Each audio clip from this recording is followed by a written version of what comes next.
অনেকদিন যাবৎ প্রচন্ড গরম পড়তেছে, চাইলেও ঘুরতে যাওয়া যায় না। কিন্তু আমরা তো ঘুরতে যাই, চেষ্টা করি প্রতি শুক্রবারেই যাওয়ার জন্য।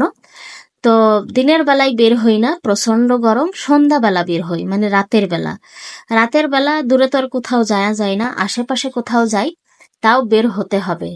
মানে বাচ্চাটা আমার দেখা যায় রুমের মধ্যে থাকে, ডিস্টার্ব করে, নিজেরও ভালো লাগে না। আর আমাদের প্রতি শুক্রবারে বেড়ানো অভ্যাস, তো না বের হলে একদমই ভালো লাগে না। তাই দিনের বেলা এতটাই গরম যে আমরা বের হতে পারি না। তো আজ অনেক দিন থেকেই শুক্রবারে আমরা সন্ধ্যার পরে বের হই। এটা অনেক দিন থেকেই করতেছি, সবাই জানেন প্রচন্ড গরম। এত গরমে বাচ্চা কাচ্চা নিয়ে মানে দুপুরের পরে বেরোনো একদম মানে সেটা কল্পনার বাইরে। তো যাই হোক, এসে মেয়ে বলতেছে ডাব খাবে, ওকে ডাব খাইয়ে নিল। তো ডাব খাওয়া শেষ করে আমরা আবার হাঁটতেছি। আর আমরা আছি এখন হচ্ছে আগারগাঁও, যে নতুন রোডটা হয়েছে নির্বাচন অফিসের সামনে। এখানে তো মেলা বসছে, মানে সব উদ্যোক্তাদের মেলা বসছে। তো এখানে দেখলাম মানে এক সাইডে প্রচুর খাবারের দোকান, রোডের এক সাইডে, আর এক সাইডে হচ্ছে সব কাপড়ের দোকান, কসমেটিক্স, মানে সবকিছু। তো এখানে একটা জিনিসই ভাল লাগলো, সবাই মনে হচ্ছে সব হোমমেড খাবার, মানে বাসা থেকে বানিয়ে নিয়ে আসছে।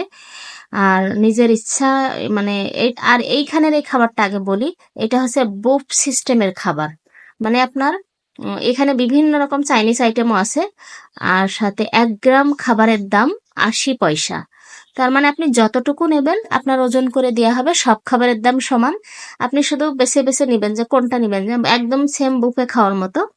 তো এরকম নিয়ে তারপর আপনার ওজনেই খাবারটা দেবে। আমাকে ভালো লাগলো যে আপনার ইচ্ছা মতো আপনি সব রকমের খাবার নিতে পারবেন। তো যাই হোক, এক সাইডে প্রচুর খাবারের দোকান আর এক সাইডে ওই যে কসমেটিক আরে। তো ওই দিক থেকে ঘুরে এসে মেয়ে আবার আইসক্রিম খাবে, তো আমাদের আবার আইসক্রিম কিনে দিল। আর আমি আবার একটু ফুচকা খাবো, কারণ আমি তো বলি এখানে এক মামার ফুচকা স্পেশাল, আসলে আমি এটা খেয়ে যাই। ওই ফুচকাটা আমার খুবই পছন্দের, আমি না খেয়ে যাই না, এই যে নিয়ে নিয়েছি। কারণ এর ভিতরটাই টক দেয়া থাকে আর উপরে একটা লে থাকে, এতটাই মজা লাগে সেটা বলার বাইরে। তো যাই হোক, সন্ধ্যার পরে ঘুরতে কে কে ভালোবাসেন? আমি ভালোবাসি, বাট ঢাকা শহরে ওইভাবে বের হই না। মাঝে মধ্যে হই, খুব বেশি মানে দূরে কোথাও যাওয়া হয় না। আর সন্ধ্যার পরে তো এমনি বাড়ির মানে বাসার বাইরে তো আমরা যাই প্রতিদিনই। তো সেখান থেকে চলে এসেছি, আসার পরে আমরা হচ্ছে আবার ধোসা খাবো, তাই ধোসা নিয়ে নিয়েছি। আর এটা আমার খুব পছন্দের একটা খাবার। তো এইখানে দিয়েছে হচ্ছে আমের চাটনি, আলু ভর্তা, তারপরে ডাউল রান্না, আর সাথে টক দই। তো এইটা হচ্ছে মানে এই ধোসা দিয়ে খাওয়ার জন্য এই আইটেমগুলো দিয়েছে। তো আমার তো অনেক ভালো লাগে। তো ওখান থেকে আমরা খাওয়া দাওয়া শেষ করে বাসার দিকে রওনা দেব। আর বাসায় আসার সময় আবার আমরা কিছু জিনিসপত্র কিনে নিয়ে আসছিলাম।